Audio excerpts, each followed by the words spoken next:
Affairs here in Fulton County. I just want to say welcome to our elections warehouse, as we call it, as we prepare for our media briefing this evening.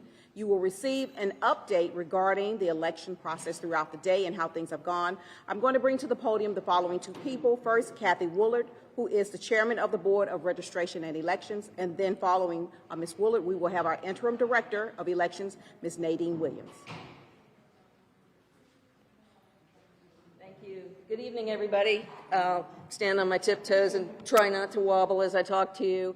We're excited to be here at 7 o'clock tonight on Election Eve. It's been a long several weeks as people have been voting. I always like to set the stage of the challenge that we have in Fulton County as one of the largest counties in Georgia and one of the largest counties of voters in the country, with over 800,000 voters, 249 precincts, about a county that's about 70 miles from end to end with the worst traffic in the country, about 3,000 volunteers and staff that work with us over the course of the elections. And Nadine will give you more details, but we are really pleased with the way things move so smoothly.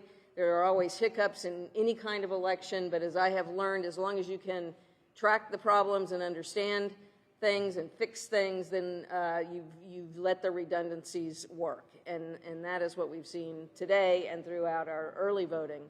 I also want to thank the members of the Board of Registration and Elections, most of whom are in another room, but they were here all day from 10 until now, hearing about, I think, a handful of challenges from people who had been challenged in the process and wanted to come down and correct their records so that they could vote today. We were happy to provide that service, and we're happy that people made the effort to come and provide additional information so that they could go ahead and cast their votes today. So I just want to thank them for that, because that is extra, and it's their commitment to the voters in Fulton County that got them to this point. I will bring Nadine Williams, our interim director, here to give you the details I'm sure you're seeking about how the day went specifically. Good evening. We believe we had a very successful election today. All sites opened on time. We had no reports of long lines at this point. We believe that our staff, we thank all our staff, the advanced voting workers, the election day workers that came out and helped us out with this process. Of course, all our division managers who did a great job running their teams. We thank the county manager and our board for their support.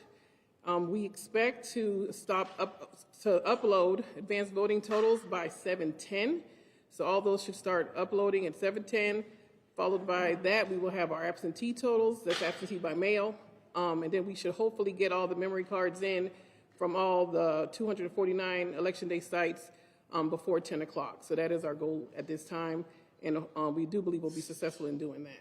And I'll take any questions at this time.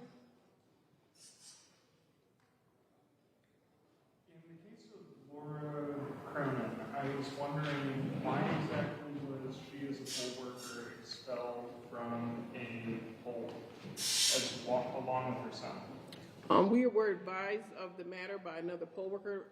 It was a concern. We brought that concern to the Secretary of State's Elections Division. They also validated the concern, and it was our decision to remove those poll workers, and it's still under investigation at this time. What exactly was the concern? The safety of the election was our concern, but since it's still under investigation, we're going to follow up on that. How was she endangering the election? It's still under investigation. Any other questions? Can you confirm that her social media post that involved saying storming the Capitol, was that a threatening post? Was it a correct post?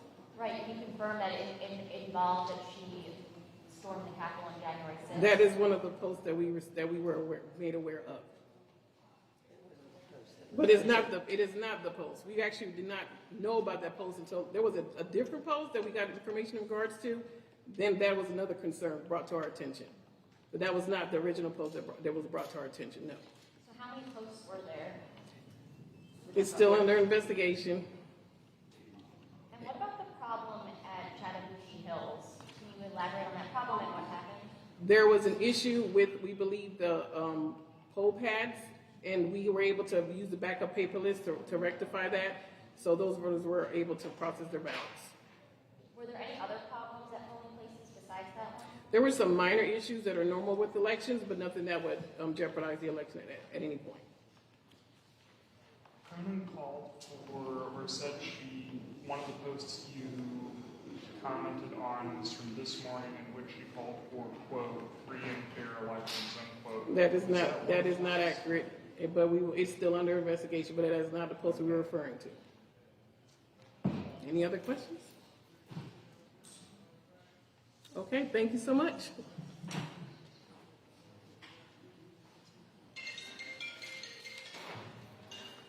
All right, thank you so much for attending the media briefing. If you have any additional questions, please let myself or a member of my team know this evening, and we will try to get you the information that you need.